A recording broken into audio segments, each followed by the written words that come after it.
Salut à tous, aujourd'hui on parle des balises méta et pourquoi elles sont importantes. Eh bien pourquoi elles sont importantes pour le SEO.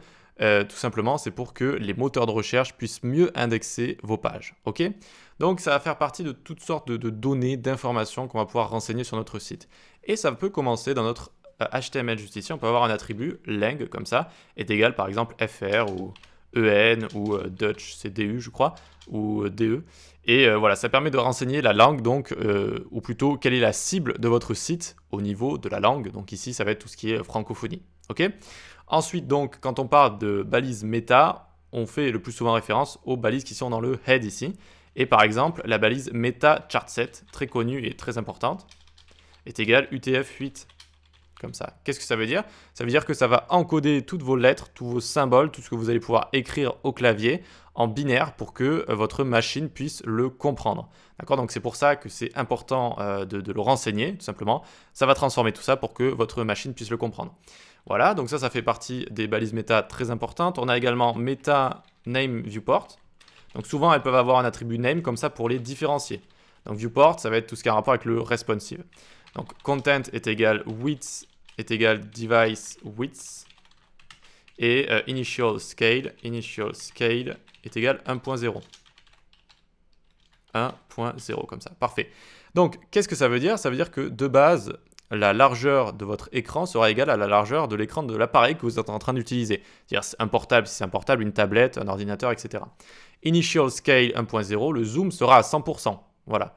Vous allez vous dire, ça paraît normal de faire ça, oui, mais il faut le préciser parce qu'avant, ce n'était pas précisé. Et par exemple, au début de l'utilisation d'Internet avec les portables, les sites étaient rendus n'importe comment. Il y avait des grosses bandes blanches sur les côtés, c'était mal zoomé, dézoomé, trop zoomé.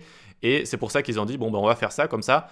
De base, la largeur s'adapte à l'appareil et ensuite on zoome à 100% et comme ça on part sur le bon pied. Ensuite, on va avoir une autre balise qui est très importante qui est meta name description. Tac, et content. Là, il va falloir renseigner notre site, il va falloir décrire notre site, qu'est-ce qu'il fait, et surtout décrire cette page, qu'est-ce qu'elle fait, d'accord? Donc, retrouver toutes les infos sur les balises méta, par exemple. On imagine qu'on a un site juste pour ça.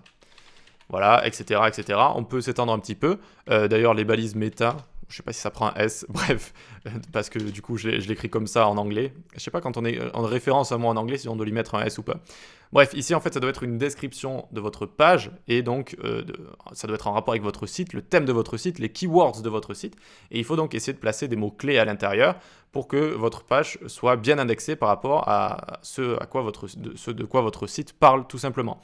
On est limité à 150 mots, enfin, on n'est pas limité, vous pouvez écrire autant de mots que vous voulez, mais on vous conseille d'écrire jusqu'à 150 mots, après ça ne sert à rien de l'écrire. Et pourquoi c'est important également? Parce que quand on va faire une recherche sur le web, bon là on me dit que je suis aux Émirats Arabes Unis, mais j'ai mis un VPN en Suède, ça ne fonctionne pas trop. Donc si j'écris Apple juste ici, par exemple, vous voyez ce que vous voyez là? Ce petit texte, c'est la meta description, d'accord? Et donc qu'est-ce qu'ils vont dire? Discover the most innovative word of Apple, hop, mots-clés, iPhone, mots-clés, iPad, mots-clés, Apple Watch, mots-clés, mots-clés, mots-clés, accessoires, entertainment, expert. Voilà, vous voyez qu'ils ont mis la dose de tout ça pour qu'on comprenne bien qu'on parle d'Apple et qu'on parle de leurs produits et que c'est eux les meilleurs, etc. etc. D'accord? Et donc, métadescription, c'est ce que vous voyez un petit peu partout.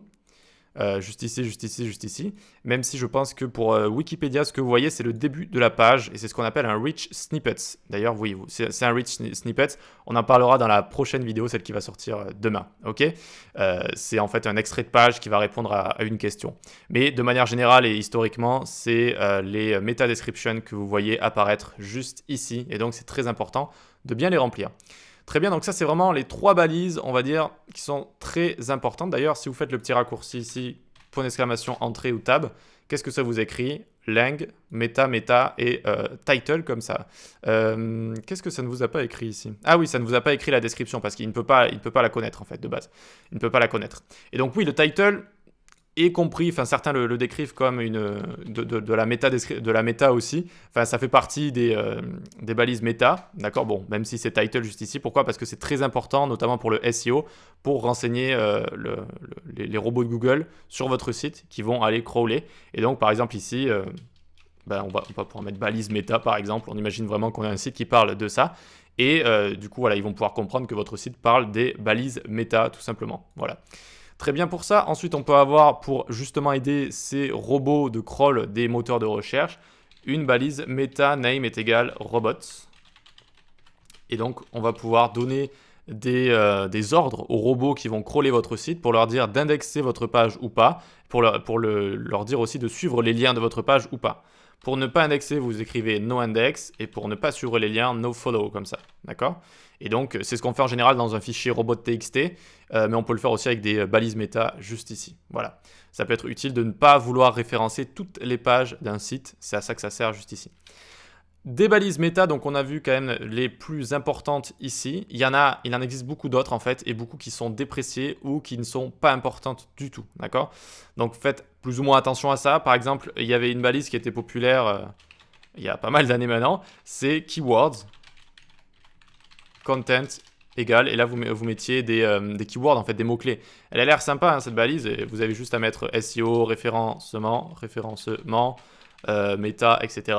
Et en fait, voilà, ça allait renseigner les robots des moteurs de recherche sur votre site, de quoi ils parlent, etc.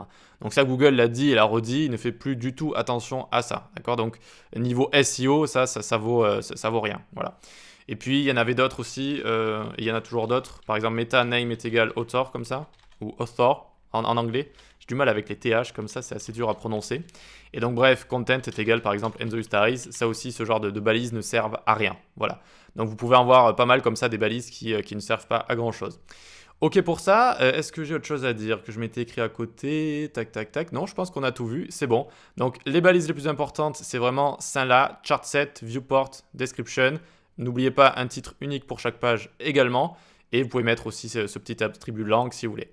N'ayez pas peur si vous naviguez sur des sites et que vous voyez plein de balises méta, il y en a énormément qui sont dépréciées ou qui ne sont pas utiles du tout simplement. Voilà. N'hésitez pas à faire vos petites recherches si vous en découvrez des un petit peu étranges comme ça. Allez, on se dit à la prochaine. Demain, ce sera une vidéo sur les rich snippets. Vous le sentez que je suis en train de tourner un cours sur le SEO ou pas là? Allez, à demain, ciao.